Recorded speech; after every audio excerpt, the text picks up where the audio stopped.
தமிழ் தேசிய கட்சியின் ஏற்பாட்டில் இன்று தணியும் இந்த சுதந்திர தாகம் அரசியல் கருத்தரங்கு 4/2/2026 புதன்கிழமை 4 மணிக்கு யாழ்ப்பாணம் மாவட்ட செயலகத்திற்கு அண்மையில் அமைந்துள்ள YMCA மண்டபத்தில் இடம்பெற்றது. வேல்வெட்டித்துறை நகரசபையின் நகரபிதா NK சிவாஜிலிங்கம் தலைமையில் விடுதலை போரில் உயிர்நீத்த ஆத்மாக்களுக்கான அகவானகத்துடன் நிகழ்வுகள் ஆரம்பமானது. சிவாஜிலிங்கம் அவர்களின் தலைமை உரையினை தொடர்ந்து ஸ்ரீலங்காவின் சுதந்திர தினமும் தமிழ் மக்களும் தொடர்பில் அரசியல் ஆய்வாளர் நிலாந்தன் சிறப்புரையாற்றினார். தமிழ் தேசிய செயற்பாட்டாளரும் சட்டத்தரணியுமான சரவணமுத்து நவரத்தினம் அவர்களின் உரையை தொடர்ந்து தமிழ் தேசிய பசுமை இயக்கத்தின் தலைவரான பொன்னுத்துரை ஐங்கரநேசன் உரையாற்றினார். தொடர்ந்து தமிழ் தேசிய மக்கள் முன்னணியின் செயலாளரான செல்வராசா கஜேந்திரன் அவர்களின் உரையை தொடர்ந்து தமிழ் தேசிய கட்சியின் தலைவரும் சட்டத்தரணியுமான ஸ்ரீகாந்தா அவர்களின் உரை இடம்பெற்றது. இந்த நிகழ்வில் அரசியல் கட்சிகளின் பிரதிநிதிகள், அரசியல் செயற்பாட்டாளர்கள், பொதுமக்கள் என பலரும் கலந்து கொண்டிருந்தனர். 400 ஆண்டுகளுக்கு முன்னர் நாங்கள் எங்களுடைய சுதந்திரத்தை இழந்தோம். 1619ஆம் ஆண்டிலே யாழ்ப்பாணத்தினுடைய கடைசி மன்னன் சங்கிலிய மன்னன் போர்த்துகீசரால் தோற்கடிக்கப்பட்டு கைது செய்யப்பட்டு இந்தியாவிலே கோவாவுக்கு கடத்தி செல்லப்பட்டு அங்கு அவர் மரண தண்டனை விதிக்கப்பட்டு இறந்ததை தொடர்ந்து யாழ்ப்பாண சாம்ராஜ்யத்தினுடைய சரித்திரம் முடிவுக்கு வந்தது. தொடர்ந்து அந்த போர்த்துகீசர், ஒல்லாந்தர், ஆங்கிலேயர்கள் ஆண்டவர்கள் அந்த சுதந்திரத்தை இலங்கை தீவுக்கு வழங்கி செல்வதாக கூறியவர்கள் கடைசியிலே சிங்களவரிடம் மாத்திரம் சுதந்திரத்தை கொடுத்துவிட்டு அடிமைகளாக தமிழர்களை ஒப்படைத்து சென்ற ஒரு வரலாற்று தொடர்ச்சியிலே தான் நாங்கள் நின்று கொண்டிருக்கிறோம். பேரரசுகளின் விளையாட்டு திடலில் விளையாட வேண்டிய மக்கள் நாங்கள். ஒரு அரசை போல சிந்திக்க வேண்டும், ஒரு அரசை போல முடிவெடுக்க வேண்டும், ஒரு அரசை போல நடந்து கொள்ள வேண்டும். அவ்வாறு நடந்து கொண்டால் மட்டும்தான் இனப்பிரச்சனைக்கு ஒரு தீர்வை காணலாம்.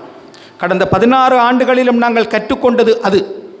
இல்லையென்றால் நாங்கள் இனப்பிரச்சனைக்கான தீர்வை நோக்கி போக மாட்டோம். அனைத்துலக சமூகத்தை எப்படி வென்றெடுக்கப் போகிறோம்?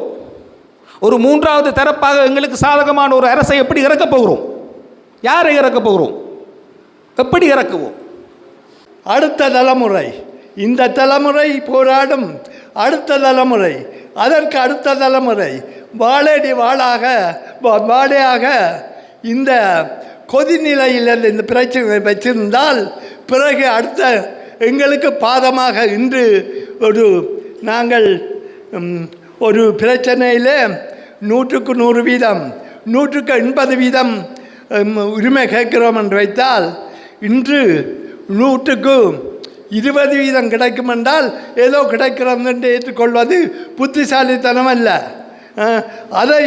அதே நிலையில் வைத்துக்கொண்டு அந்த 80% நமக்கு உரிமை இருக்கிறது என்று கூறிக்கொண்டு அந்த பிரச்சனையை அடுத்த தலைமுறைக்கு எடுத்து செல்வதுதான் புத்திசாலித்தனம்.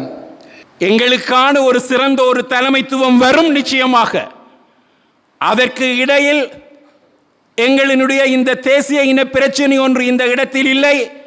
நீங்கள் எல்லா மக்களும் சமம் என்கின்ற இந்த போலி வாக்குறுதிகளின் முன்னால் எங்களுடைய மக்கள் மயங்கி இல்லாமல் இந்த விடுதலை போராட்டத்தினுடைய சுவடே தெரியாமல் ஆக்குகின்ற நிலைக்கு தள்ளப்படுவதற்கு பதிலாக கொதிநிலையில் இந்த பிரச்சனையை நாங்கள் வைத்திருக்க வேண்டும். ஏற்கனவே இருக்கிற 13ஆம் திருத்தச் சட்டத்தையும் ஒட்டியாட்சியையும் பாதுகாப்பதற்கு ஒரு சிலர் தீவிரமாக முயன்று கொண்டிருக்கின்றார்கள். அண்மையிலே நாங்கள் தமிழகம் சென்று இந்த முயற்சியில் ஈடுபட்டிருந்த பொழுது தமிழக தலைவர்களுக்கு சொல்லியிருக்கிறார்கள், இவர்கள் தமிழீழத்திற்கு எதிராக வருகிறார்கள், இவர்களை சந்திக்காதீர்கள் என்று சொல்லியிருக்கிறார்கள். அவர்கள் அதன் ஊடாக எதை செய்ய முற்படுகிறார்கள் என்று சொன்னால் அவர்கள் தமிழீழத்துக்காக குரல் கொடுக்கவில்லை, மாறாக ஒட்டியாட்சியை ஏக்கிய ராஜ்யவுக்கு எதிராக நாங்கள் செய்கிற வேலை திட்டத்தை தடுக்க முற்படுகிறார்கள். ஏக்கிய ராஜ்யை நிறைவேற்றுவதை தடுப்பதற்கு இந்தியா அழுத்தம் கொடுக்க வேண்டும் என்ற கோரிக்கையை நாங்கள் எழுத்து மூலம் முன்வைத்திருக்கிறோம். முதலமைச்சரிடமும் ஏனைய தமிழக தலைவர்களிடமும் நாங்கள் எழுத்து மூலம் கேட்டிருக்கிறோம். ஏக்கிய ராஜ்யவை கொண்டு வந்து ஒப்பேற்ற போகிறார்கள். 75 வருடம் எங்களுடைய அழிவுக்கு ஏக்கிய ராஜ்ய காரணமாக இருந்திருக்கிறது. இப்பொழுது வருவதும் ஒரு ஒற்றை ஆட்சிதான். ஆகவே இதை நிறைவேற விடாமல் தடுக்க வேண்டும் என்று நாங்கள் கேட்டிருக்கிறோம். அவ்வாறு நாங்கள் செல்கிற பொழுது எங்களை சந்திக்க கூடாது என்று சொல்லி ஒருவன் வெளிநாட்டில் இருந்து சொல்கிறான் என்று சொன்னால், அவன் தமிழீழம் பற்றி கதைக்கிறான் என்று சொன்னால் அவனை பற்றி விழிப்பாக இருக்க வேண்டும். அது தமிழீழத்துக்கான கோரிக்கை அல்ல, மாறாக இந்த ஒற்றையாட்சியை நிறைவேறுவதை தடுப்பதற்கு நாங்கள் எடுக்கிற முயற்சியை தடுப்பதற்கான ஒரு சதி முயற்சி. கொண்டாடி கொண்டிருக்கிறார்கள் சுதந்திரத்தை.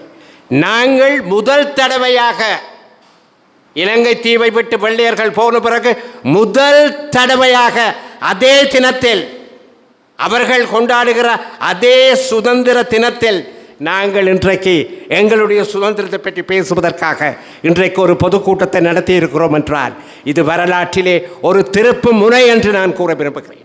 இது ஒரு பாசிட்டிவ் டெவலப்மெண்ட். ஆக்கப்பூர்வமாக உன்னுடைய சுதந்திரத்தை உனக்கு உண்டு என்றால் என்னுடைய சுதந்திரத்தை நான் நிலைநாட்டுவேன்.